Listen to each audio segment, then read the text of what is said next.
Nathan Beats.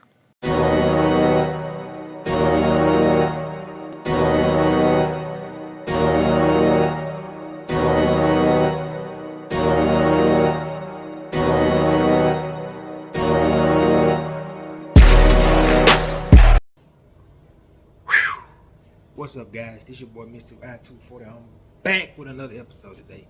Hey, man, I think we finally reached our goal. So we on the 700 subscriber episode, which is my main man, the funny one, Dunk the Clown.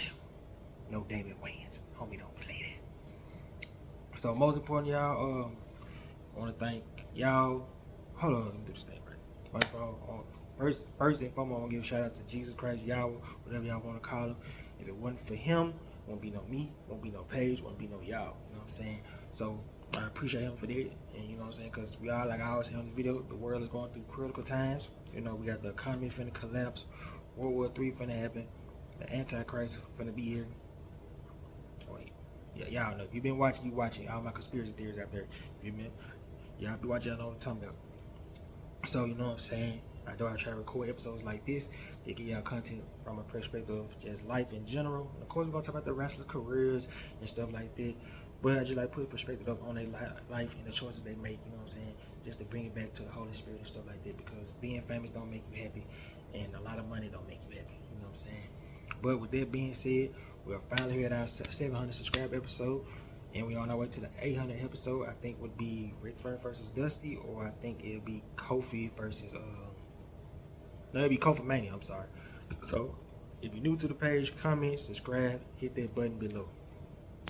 So, today episode is about, like I just said, the scary one, the terrifying one. You know, kids, you know, clowns, they supposed to make you happy, smile, dance, and laugh. But not this one. He was terrorizing. He was making babies cry. Hell, he made me cry. And he had a deep wrestling psychology. And I'm talking about, like I just said, Matt Osborne, aka Dunk the Clown. So, hey, if y'all new, y'all ready, let's get straight into it. So, let's talk about his NWA from 1978 to 1984. Under the ring name Matt Bourne, he debuted on December 6, 1978, where he wrestled for various companies, NWA territories, on the Pacific Northwest, where he was their heavyweight champion. He was their heavyweight and their 4-time tag team champion. Bourne also was a regular referee. He refereed matches while in Portland, as their territory only had one primary referee, and that was Sandy Barr. It was not uncommon for wrestlers there to ref when they're not working at a match. He officiated indeed became part of several match angles in the Mid-Atlantic Championship Wrestling. Excuse me. On June 6, 1980, he won his first championship. Also the first of 2 tag titles he would hold with Buzz Sawyer. In Mid-South Wrestling, he had allied with Ted DiBiase and Jim Duggan as a member of the Rat Pack in a heel stable, and won their tag title with DiBiase in Canada. He worked for NWA All-Star Wrestling. Now, fun fact, in case y'all watched Dark Side of the Ring, I think they had a match at ringside. The Rat Pack did, and I think Duggan had left the ring. He was being the heel, you know what I'm saying, being the heel, and one of the fans had punched him. Then I guess Matt saw the dude punched him, so Matt took it to the next level. Cause y'all know he was on high on drugs. You know, he was addicted to the drugs and all this stuff. So from what the story was, Matt Bourne came outside the ring and kicked the fan face so hard his eye popped out. So allegedly the fan had sued Duggan, the company, and Matt Bourne, but they let go of Matt and they kept Duggan, and so that's why him and Jim Duggan had friction. I think at one time he got to fighting with a dude named B. Brian Blair during one time because he was high off that stuff. And they got into it too. I don't know if Blair was with their company at the time, but it's just a little fun fact. But let's talk about his first WWE run from 1985 to 1986. Bowen debuted in WWF on March 2nd, 1985, wrestling Rick McGraw to a time limit draw in the Boston Garden. This was followed 4 days later by another draw, this time to eventually WWF champion Bret Hart in New Jersey. And 2 days later, he suffered his first record defeat, losing to David Sammartino in Pittsburgh.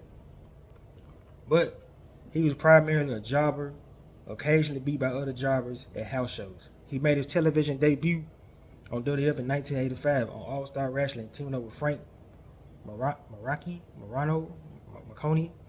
in the losing effort against WWF Tag Team Champions, the recently Hall of Famer, I think they called it Federal Express or something, y'all put them in the comments, which was the IRS Mike Rotunda, Bret Wyatt, and his uncle Barry Windham. So throughout the year, Bourne would face various opponents, and he would lose to opponents at live on television and live events. But the highlight of this stint was he had a classic match with Ricky Dragon the Steamboat at the first WrestleMania in Madison Square Garden. His last match, he lost to George Wells and the Cowpillars, because at that time he was fired for drug abuse. Then, of course, later on down the road, 1986, 1989, he got hired by WCW. So, in May 1986, Matt Bourne joined the wrestling promotion. This is the first stint. That September, he reformed his tag team with Buzz Sawyer under the management name of Christopher Pringle III to win a one-day tournament to crown a new World Tag Team Champion. He also won the Texas Heavyweight Championship and defended the tag titles at Christian Star. My bad, y'all. The company was called World Class Championship Wrestling. I got to mix with WCW. So this was him with another company after WWE. So he won the tag team titles. He also became the Texas Heavyweight Champion. He defended the title at Christmas Star Wars against the Iron Sheik. Bourne and Sawyer feuded with fellow Pringle protege Dingo Warrior, which was the Ultimate Warrior. So that's probably why him and the Ultimate Warrior had, because I think the Ultimate Warrior had called him an asshole. After falling out with him doing a 6-man tag, Warrior had turned babyface as a direct result of an incident. Then he had a brief stint in Memphis, Tennessee, my hometown. Well, that promotion started in Memphis. They was in Kentucky, Mississippi, down south. Y'all know. From 1989 to 1991. World Class merged with USWA. World Class had merged with USWA, United States Wrestling Association, based in Memphis, Tennessee. He and Jeff Jarrett had won the Southern Tag Team titles from Mick Foley and Scott Braydock. And then on May 25th, 1990, he defeated Kerry Von Erich for the USWA Texas Heavyweight title. And he dropped the title back to Von Erich on June 1st. Then he had left USWA in 1991. Then he came to WCW. So basically when he went to WCW, he had a character based off his Oregon roots and stuff called Big Josh. Fun fact. If y'all watch Dark Side of the Ring, y'all know what I'm talking about. But here you go. Things right here. So Osborne signed with WCW Wrestling and debuted as Big Josh, an outdoorsman who danced with birds and was friends with Tommy Rich. He debuted as a fan of Who Run in from the crowd with an axe handle to save babyfaces from vicious attacks by heels.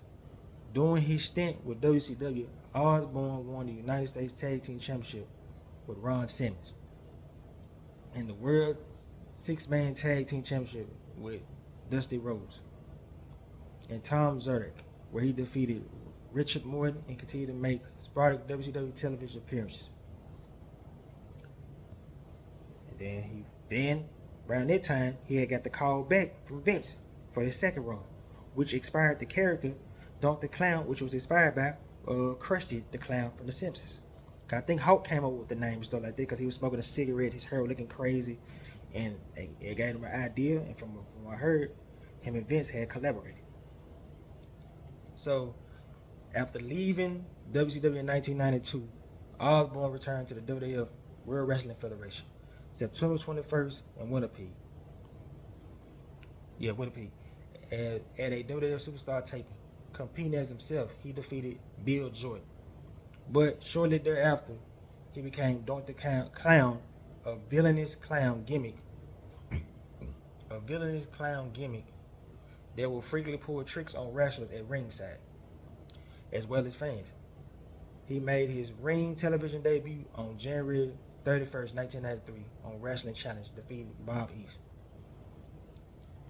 He will also briefly use the character in USWA in February before returning to WWE television in March. Soon after his televised return, he began feuding with Crush. This way he was pulling pranks on Crush. You know, so they were going back and forth in promos and stuff like that. After attacking him with a prosthetic arm on the episode of Superstar Wrestling, which subsequently resulted in a match at WrestleMania 9. This were during the match, another Doink, Steve Keirn, had came out from under the ring and attacked Crush with another prosthetic arm, allowing Dunk to get the win on Crush. This one, Matt Bourne thought Vince was setting him up to fail. I guess he didn't like the idea and stuff like that. But I heard he really didn't like that character at first. But he did sell that character. He made it work. It was a good gimmick. It was amazing.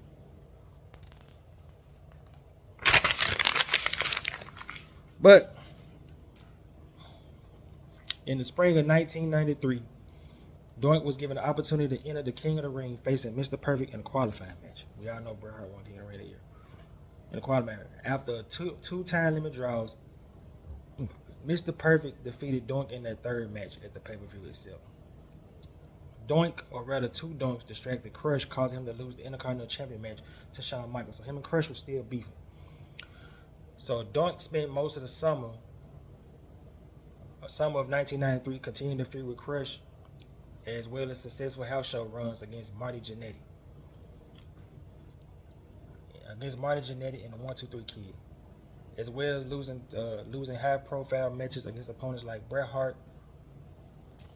Well, he lost to Bret Hart at SummerSlam. He had lost high-profile matches against Bret Hart or Tatanka at SummerSlam. He didn't face Tatanka at SummerSlam, but I get what you're saying. Tatanka beat him. So Jerry the King had hired Doink to wrestle Bret Hart. He faked the injury, which the Hitman won by disqualification, and with Lawler interfered. 7 days later, Doink turned on Lawler by marking a chant they called Jerry the King Burger King. Because if y'all remember, the Bret Hart Jerry the King Lawler feud had started after the King of the Ring, when Jerry the King Lawler claimed he was the real king and stuff like that, you know. And then I think he became a face. So on September 13, 1993, Doink had poured a bucket of water over Bobby Heenan, making him a fan favorite turn. So on December episode of Raw, Doink was given a gift from Santa Claus in the form of a midget in the Doink costume, which was his name was called Dink. Shortly after that, however, Osborne was fired to reoccurring drug abuse. So he made his final TV appearance on WWF television for that era was on December 23rd, 1993, where Osborne cited a shoot interview that Bam Bam Bigelow did not like putting him over at all. I guess it was shortly after he left. Osborne said it subliminally led to Bam Bam snitching on him for smoking weed in the hallway in his hotel. So basically he said Bam Bam had ratted him out and getting him fined for the WWF. Following his departure, Doink was played by Ray Apollo. Then, shortly after that, he had got the call from the Land of Extreme, ECW. So following his departure from WWF, Bourne appeared in Extreme Championship Wrestling in a handful of matches at Doink. So at that time, he was wrestling Doink on the independent scenes and stuff like that, and Vince had heard about it and he was going to sue him, but Doink countered back like, hey, I didn't get my rituals and stuff like that from it. So Vince was like, all right, cool. You can do that. I'll give you your rituals, but you can't keep the name, you know, because Vince trademarked the name. But He appeared in ECW Championship Wrestling for a handful of matches at Doink. However, the fans hated this, as ECW was viewed as, an alternative against WWE. They was more extreme. Well, yeah, they were more extreme hardcore than WCW and WWE, because at that time WCW was just pure wrestling, and Vince was still caught up in gimmicks. So he was seen as a gimmick like this made Doink a villain for a completed reason.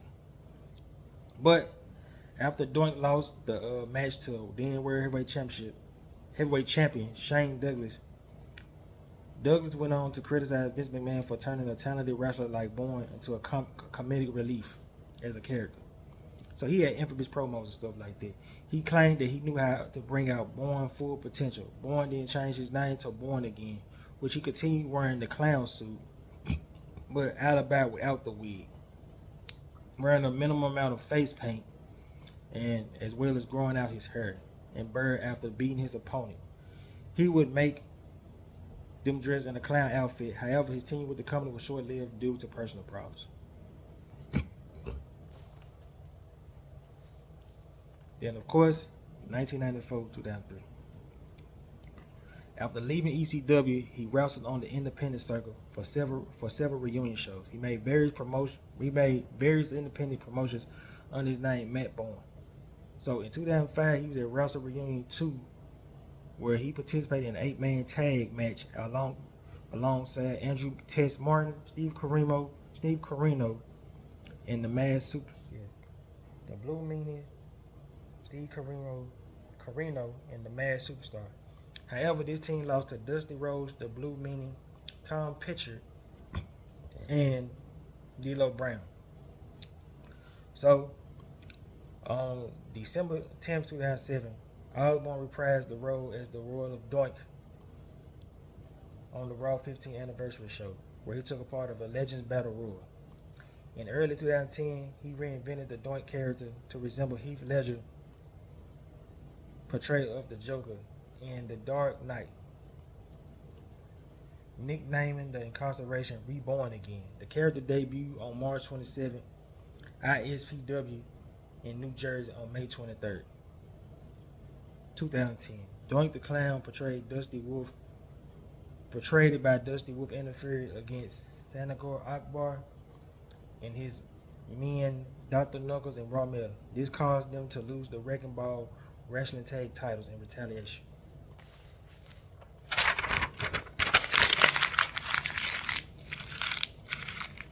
Akbar called on original Doink. They were scheduled to meet on August 15, 2010. At the time, Wolf no-showed the event to avoid the wrath of Bourne.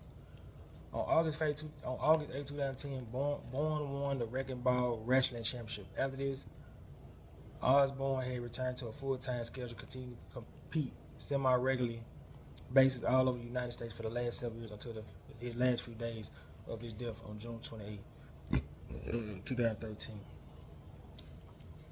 Osborne was found dead on June 28th in his Plano, Texas apartment he lived in. He was 55 years old. Though there was no weapons near his body, police said the death appeared accidental. They launched a precautionary homicide investigation. The death was caused over determined accidental overdose of morphine and hydrocodone. He also suffered from heart disease, which had been a contribution to the fact of his death. So you put the drugs and the heart disease together, it's going to be a bad combination. So that's why you got to treat your body like your temple, especially if you're dealing with a sickness and stuff like that. Because, that heart disease could have been there when he was a child, but then you got the drugs, food, or whatever like that they add to it. And then you can't do drugs like that, especially at that point in your life, at that age, you know what I'm saying? Because the older you get, the more closer you is to the dark side. You see what I'm saying? Because you gotta remember, that man been dealing with demons all his life, where his mama didn't want him. You know what I'm saying? And that hurt him. Because I think on the episode they said, I think when his mother and father was getting a divorce, she said, "I don't want the little bastard." And from his second wife said that she always stuck with him. You know what I'm saying? It seemed like he was always happy around his father, though. You know what I'm saying? That's hard for that's hard for a son to take that. I know they had to hurt as a child. Every child wants their mama. You know what I'm saying? But and then plus his family believed that his girlfriend at the time had something to do with it.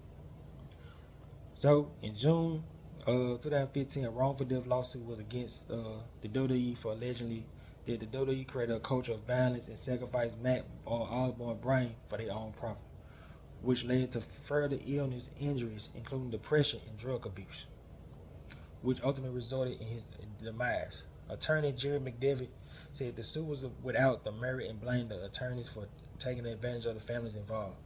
The suit was filed by the mother of two of Osborne's four children. I think they probably the second wife. Was litigated by attorney Christine Queiroz, who had been involved in a number of other lawsuits against the WWE. The lawsuit was dismissed by U.S. District Judge Vanessa Lane Bryan, who ruled that they failed to show that his death was linked to chronic traumatic, I can't pronounce it. So, he did have a good career, he did have a good life and stuff like that, but it just, the demons got the best of him, you know, because we all gonna struggle with demons, you know what I'm saying? And it's always something in life that's gonna always catch you, you know what I'm saying? Whether you were born in a hard life or, you know what I'm saying, you were born into a situation that people don't want you. There's a lot of things that can lead you to drugs, alcohol, food, money. It's always something. You always gonna try to find something to fill a void that you go through that many close to you know, but the men of the world don't know. You know what I'm saying? And I guess he was just filling that void. You know what I'm saying? Because according to, you know, to them, my man had anger issues. You know, so he abused both of his wives, the first one and the second one. So he had a lot of emotion that he didn't know how to express that love. You know what I'm saying? From the second wife said when he was off the drugs, he was a good day. He was an amazing person. But then when he was on the drugs, he was a whole nother person. Because both women left him for doing the same thing. You know what I'm saying? So that's why I say, man, sometimes you just gotta pray to God, man. Because when the devil got you and the devil know your weakness, he got you. You know what I'm saying? I ain't saying I'm some prophet. I ain't saying I'm some genie. You know what I'm saying? I'm not like some of these gentlemen y'all need to pay attention to. They prophets and they know the word, like my boy LaPrada, K-Dub, Mark the Messenger, Jeremiah the Messenger. Who else I be listening to? They express the word. They try to express what I'm feeling. You know what I'm saying? What's going on in the world and biblically and stuff like that. So them the type of brothers y'all can listen to too. I listen to them every day too. And most importantly, gotta get back in here, because at the end of the day, we all gonna need this right here. That's the word in, because they can shut off the electricity right now, but I still got this though. Because we're gonna go through some dark days, you know what I'm saying? Like, look at the election. We got two trash ass president elections. We got one that's allegedly the main devil spirit, the Antichrist himself, that people worship, Donald Trump, and then we got another dumb jackass, Joe Biden. But there's no here there. So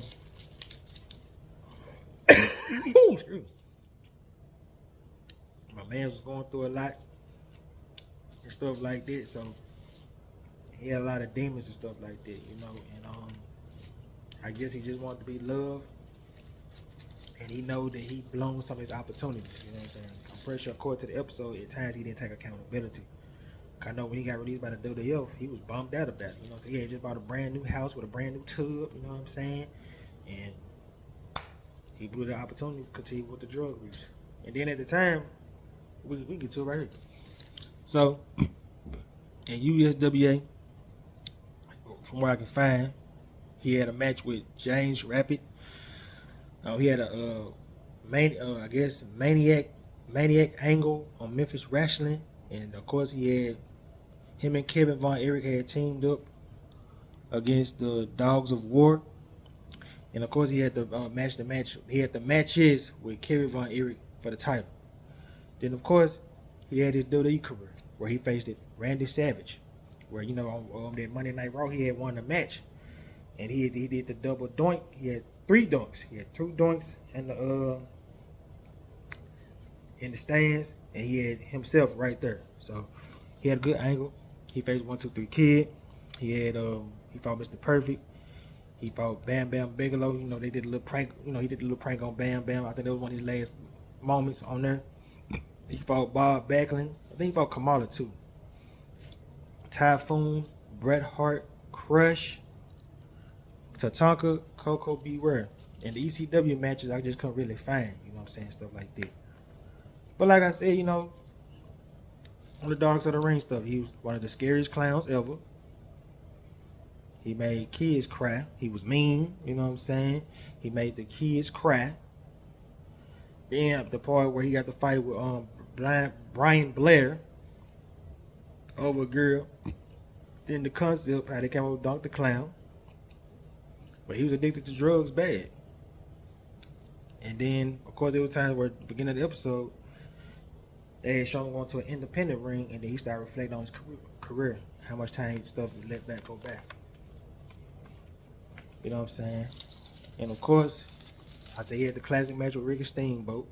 He loved his father. He grew up with his father because his mama didn't want him. And then he felt a lot of pressure on himself because he was trying to live up to his daddy height, live up to his daddy. To his dad, because he was known in the Portland, Oregon area. Then of course, he Jim Duggan appeared. Him, he teamed up with Ted DiBiase. Then he was just on them drugs. Then of course, like I said, he had the little bar fight with Brian Blair, you know what I'm saying, because he was high. Because Brian Blair said, I don't even know you, girl. I don't even know nobody. Then of course, I already talked about the fallout with Jim Duggan. And he kicked the man in the eye. And he was just mad because they kept Duggan and stuff like this. Then of course he got hired by WCW. Then Big Josh was expired. He was expired by he was to be a lumberjack basically. Then Vince had rehired him and got fired again for them drugs. Then he had abused his first wife. I think her child was in the room. He abused her. He went to ECW. He abused his second wife. And then him and Jim Duggan had met back up in 2010, and they was having a shoot fight because he was still bitter about what he felt betrayed by Duggan in the company and stuff like that. So, with that being said, y'all, look, man, get right with God, yo. Because this world going to end soon. It's going to start ending soon. So, it's like, why are we wasting time not getting right with God, yo? Get right with Jesus, bro. Get right with your family. Get right with everybody. You know what I'm saying? Because it's getting scary out here. Day by day. Economy crashing. Bills high. Niggas still folks trying to make it. You know what I'm saying? My man's, I ain't even say he did. I don't know his relationship with God. I just hope my man didn't die in sin. I just hope my man had a relationship with God. Because don't nobody want to go to Judgment Day and be like, oh, yeah, Lord, I don't know you. Depart from me. You know what I'm saying? And like I was telling somebody, I was telling my girlfriend, I was like, man, I don't think nobody's scared of dying, yo. I think people scared of dying without knowing the Lord because they know they wasted time here when they could have built a relationship here before they got there. Because when you get up there, Judgment Day, everybody, they call him by name. And I think my homeboy told me, St. Peter, they're going to look in the book, don't know you. You ain't in the book of life. Peace. Hell. You know what I'm saying? I believe in the Lord. I don't know what everybody else believe in. I don't know about religion. But I just know what I believe in. You know what I'm saying? So I can't speak for that. But with that being said, man, let's get this jump to 800. My next jump is going to be my main man, Rick Rude. You know what I'm saying? So I got the paper right here. So Rick Rude, Kamala, and then I think it's back to the weekly episodes until we get to our 800. Until we get to our 800 subscriber, we should be Kofi Mania. But with that being said, I love y'all. I appreciate y'all. I'm out. Peace.